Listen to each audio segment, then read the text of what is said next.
Salut, aujourd'hui plaquette de frein avant sur le Picasso, grand C4 Picasso de 2009 de ma femme. Avant tout ça, faut que je bouge tous les véhicules parce que j'ai mon 4x4 à la route, mon ancien camion, mon nouveau camion, la voiture de ma femme qui est garée devant chez le voisin, la caravane, parce qu'on vient de revenir de vacances. Là, faut faire quelque chose parce qu'on a privatisé le parking, les voisins ont pété les plombs. Allez, c'est parti, je bouge tout ça et puis j'attaque. Bon, je vous épargne le calage de la voiture, mais là, j'ai ce cric-là qui est bien pratique. Là, tu vois, on est embuté sur le camion.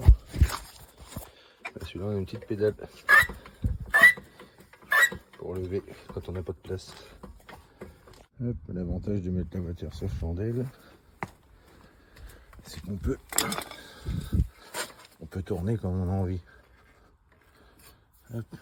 Pour se faire de la place, là de ce côté-là, je vais le tourner dans ce sens-là. Et de l'autre côté, on fera pareil, dans l'autre sens. Donc là, on va enlever les caoutchoucs. Là, en dessous, protection de vis. Ensuite, on fait sauter la graffe ici. Et après, je vais vous montrer. Tac. Tac. Voilà. Ce petit caoutchouc à la con. Pour la graffe. Hop.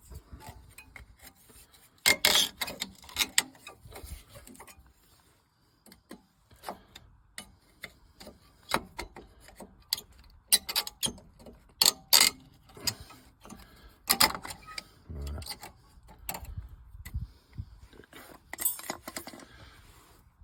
Ensuite, ce qu'on peut faire, on peut glisser un tournevis au milieu pour écarter pour déjà commencer à repousser le piston tant que l'étrier est encore en place. Là, ce trou là, on peut glisser, on va voir que le piston se rentre un petit peu. Hop, voilà, on est embuté dans le disque, donc du coup on fera le restant une fois que ce sera démonté. Derrière on est sur du BTR, sortir les deux vis.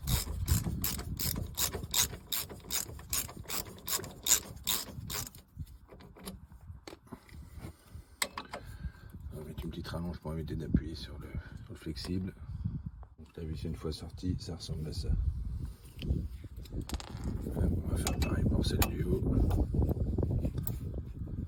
Donc là voilà, sans forcer quoi que ce soit, l'étrier sort tout seul. Voilà. Donc là on a une plaquette qui est restée là. Et l'autre qui est restée éclipsée dans le piston. Avec une plaque comme ça. Voilà. Donc maintenant, mon coup de propre. À l'endroit où on pose les plaquettes, on va nettoyer l'étrier.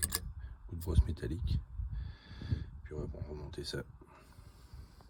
Après c'est juste posé, hein. Franchement, rien de plus simple à l'enlever, même pas bloqué de quoi que ce soit. On va y mettre un bon coup de brosse.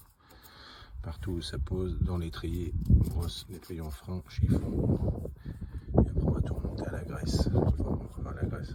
On va remettre un peu de graisse là-dedans, dans les puits.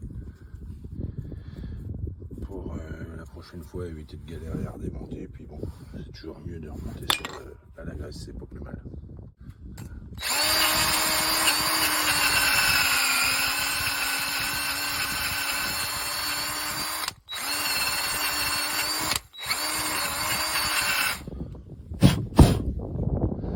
Voilà, beaucoup de propre. Faire pareil des deux côtés.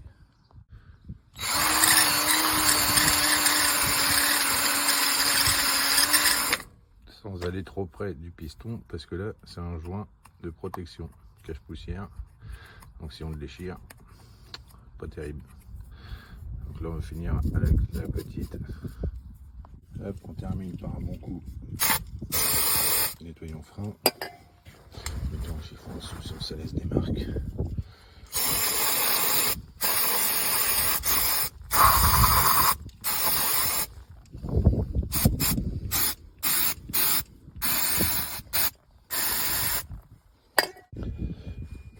Je n'avais pas précisé au début, bien laisser le bocal ouvert de liquide de frein quand on va repousser les pistons, ça évite de mettre trop de pression dans le circuit.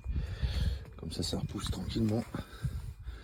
Et là pour le rentrer entièrement, bon, j'ai le kit de repousse piston normalement, mais là au tournevis ça devrait le faire. On va glisser un tournevis ici, on mettant la vieille plaquette.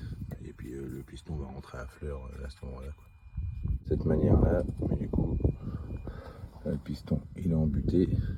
J'étais obligé d'avoir mes deux mains pour tenir le étrier parce que sinon il risque de ripper et puis on risque d'abîmer le flexible ou autre. Donc voilà. Bon, c'est pas sorcier, celui-là il se tourne pas, il se repousse simplement. Les plaquettes neuves sont là. Donc, celle qui vient se clipser dans le piston. Et puis l'autre derrière, il n'y a rien dessus, elle est basique. Normal. Donc n'hésitez pas à les entamer un peu pour virer la couche de protection qu'il y a dessus. Ça ou un coup de brosse métallique.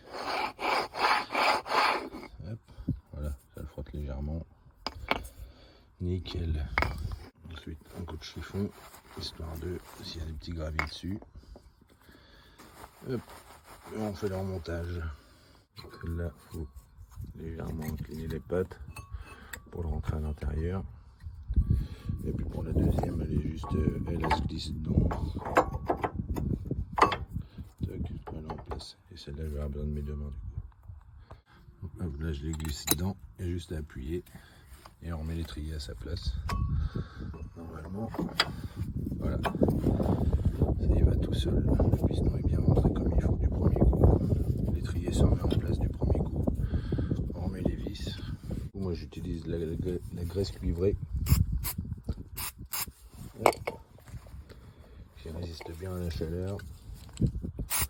C'est quand même des pièces mécaniques qui sont mises à rude épreuve avec la chaleur des freins. Et comme ça, pour la fois d'après, moi je pas besoin de forcer pour les redébloquer. On resserre tout bien, on met tout à sa place.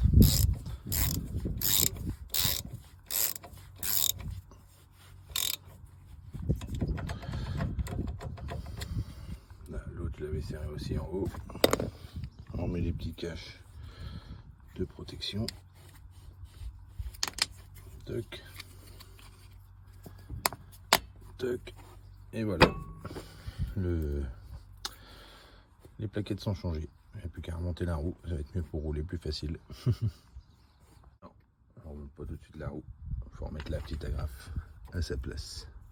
Voilà, l'agrafe est remise à sa place. Il faut mettre avec une petite pince à bec parce que quand on clipse le trou du haut, le trou du bas n'est pas tout à fait en phase, donc il faut viser avec une pince. Et puis là, je m'attaque à l'autre côté. Puis ça va être bon.